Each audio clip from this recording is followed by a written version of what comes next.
Sri Jairam Ramesh to initiate the debate. Thank you, sir. Sir, I'll be very brief since I know honorable members want to leave as early as possible. I rise to speak on the Land Fee Bill 2021. But before I get into the bill, I want to give a brief history because the idea of a DFI is not new in India. It has a long history in India. In fact, the very first DFI, Development Finance Institution, was set up in March of 1948 after the then Parliament, the Constituent Assembly, passed the IFCI Act of 1948 when R.K. Shanmugam Chetty was the Finance Minister. In 1955, ICICI was established, not by an Act of Parliament, but by an executive decision, and ICICI was meant to be in the private sector. In July 1964, when Mr. T.T. Krishnamachari was the Finance Minister, Parliament passed the IDBI Act, and the Industrial Development Bank of India came into being. So, when the history of industrialization in India is written, the role of IFCI, the role of ICICI, and the role of IDBI is going to be crucial. They have been responsible for the development of Indian business, for the development of Indian corporates, and I think as we launch a new chapter in the DFI, we should recognize the historic role played by IFCI, ICICI, and IDBI. Then, sir, in January 1981, Parliament passed the NABARD Act, National Bank for Agriculture and Rural Development.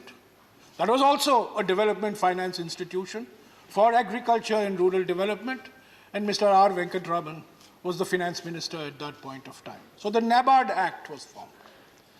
Then in November 1989, when Mr. S.B. Chavan was the finance minister, Parliament passed the SIDBI Act, Small Industrial Development Bank of India, which is headquartered in Lucknow.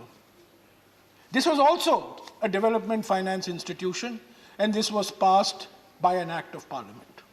So all the DFIs I have mentioned, IFCI, IDBI, NABARD, and SIDBI, were created by acts of Parliament after extensive debate and scrutiny in Parliament, and ICICI was entirely in the private sector. So when Dr. Manmohan Singh presented his budget in July of 1991, he set up what is known as the Narasimhan Committee on the financial sector. Mr. Narasimhan was a distinguished banker, a distinguished economist, and they submitted that report, and that report was tabled on the House, in both Houses of Parliament, on the 17th of December, 1991. And the Narasimhan Committee came to the conclusion that the era of DFIs is over. The DFIs have played an important role in India's industrialization, but we need to move away from the concept of DFIs for a variety of reasons. And hence, in 1996, when Mr. Chidambaram was the finance minister, the IDFC was created, the Infrastructure Development Finance Company, headquartered in Bombay. And in 2006, another company, the India Investment Infrastructure Finance Company, IIFCL, was created also when Mr. Chidambaram was the finance minister. So the story is that up to 1990, India created DFIs through acts of Parliament. But after 1990, we did not create organizations through statutes. We did not create statutory organizations. We created companies under the Companies Act.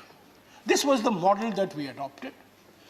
30 years after Dr. Manmohan Singh's budget, the clock has turned back, and we are going back to the DFI era. And my first question to the Honorable Finance Minister, what has prompted this reversal of path, of going from the idea of a company under the Companies Act to a company sanctioned by an act of Parliament? This is the first important question that the House must address. Why a statutory corporation and not a company under the Companies Act. Second, sir, this bill is a very ambitious bill. The Finance Minister, in her speech, has already outlined what this organization will do. She has provided 20,000 crores in this budget, and she is hoping that in 5 years from now, the loan portfolio will be 5 lakh crores. The initial paid-up capital of this company is going to be 1 lakh crores, and the government shall, not may, shall hold a minimum of 26%. So, my question to the Honorable Finance Minister is, this is a government company. Huge resources are going to be mobilized. No oversight whatsoever. No CBI, no CVC, no CAG. I can understand CBI and CVC, but why no CAG? So in the last 5 years, the number of CAG reports has come down dramatically. In 2014, CAG submitted 55 reports. In 2020, the CAG submitted 14 reports. The CAG is a constitutional body. The Public Accounts Committee is the most important committee of Parliament. And this organization that we are creating, paid up capital of 1 lakh crores, government equity 26%, loan portfolio of 5 lakh crores, no external oversight, no external surveillance, no external monitoring. Madam Finance Minister, sir, I submit to you that this is a most undesirable state of affairs. Not only that, Section 17 of this Act empowers the government to extend sovereign guarantee in the case of a default. No external oversight, no surveillance, no CAG, no monitoring, but government will extend sovereign guarantee. So I fail to understand the logic of this. And I think you're opening, today it is your government, tomorrow it could be any other government, you're creating an act in perpetuity. And I think this idea of creating an act of parliament without parliamentary scrutiny, even before the bill is passed, and no CAG after the bill is passed, and the facility to extend a sovereign guarantee is, in my view, a highly undesirable state of affairs. So there is one phrase in the bill which justifies the lack of external oversight. Act of good faith. The management of this company will be protected for decisions taken as an act of good faith. So what is act of good faith? Who will determine act of good faith? What criteria will be used? One person's good faith is another person's malicious intent. Who will determine this? What is the transparent set of prior agreed criteria to determine what is good faith? So I think this is a very ambiguous phrase that is used in the Act.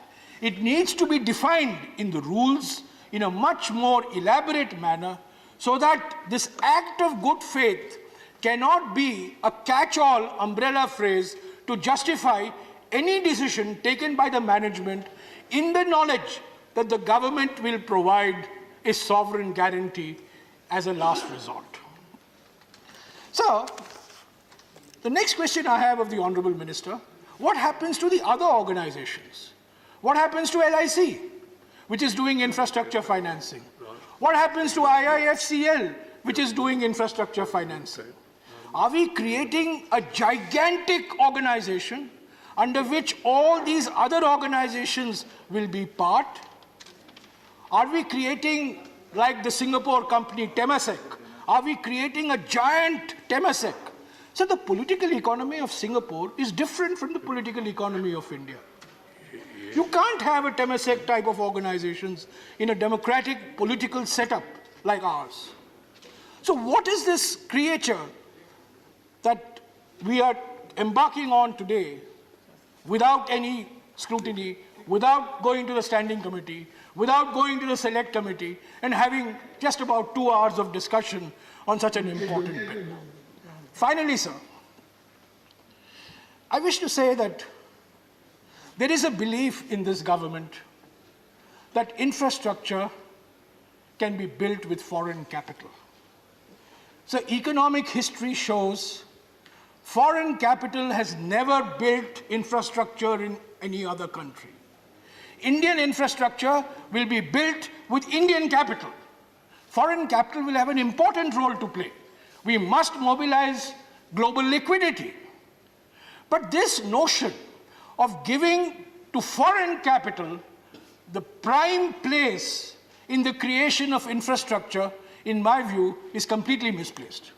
First of all, it is coming from a political party that has always been deeply suspicious of political capital, but there is a transformation of ideas, and that is inevitable.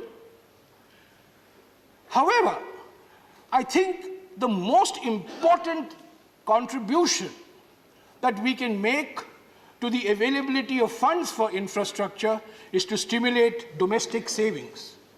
Domestic savings translate to domestic investment. And I would draw the Honorable Finance Minister's attention, and she's perfectly well aware of it, that India's gross domestic savings rates have been coming down steadily. They were at a peak of 38% of GDP 10 years ago, 12 years ago, and now they're hovering at about 30 to 31% of GDP. Rate, I'm not talking of the volume, I'm talking of the rate. The rate has come down. And I think the biggest challenge for us for enhancing the pool of infrastructure is how do you stimulate domestic savings? You have to stimulate domestic savings and not have this dangerous dependence on foreign funds. So, all expert committee reports in the last 30 years on infrastructure financing have pointed out to one fact which has limited the mobilization of funds for infrastructure. Because infrastructure requires long-term funds, 30-year funds, 40-year funds, 50-year funds. India's biggest problem is not the lack of DFI. India's biggest problem is the lack of a deep and liquid corporate bond market. 98% of all the corporate bonds are placed privately. And unless we develop a broad-based bond market, unless we make it liquid, we are not going to be able to get the pool of domestic savings into infrastructure. The Honorable Finance Minister has a paragraph in her budget speech this year on developing an institutional framework for the corporate bond market. I would like her to elaborate on us, what does institutional framework mean? Will it be another institution? Will it be another act of parliament? Will it be another company? What does the word institutional framework mean for the corporate bond market? So, sir, I close here, once again, deeply, deeply regretting that such an important, far-reaching, and perhaps even desirable bill has not undergone any scrutiny by any standing committee, by any select committee.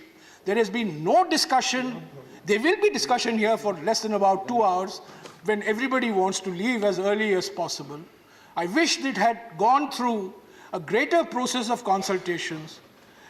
Most importantly, I request the Honorable Finance Minister to revisit the fundamental assumption of this bill, which is no external oversight, no investigating agency, no audit, no external surveillance, and we believe in act of good faith.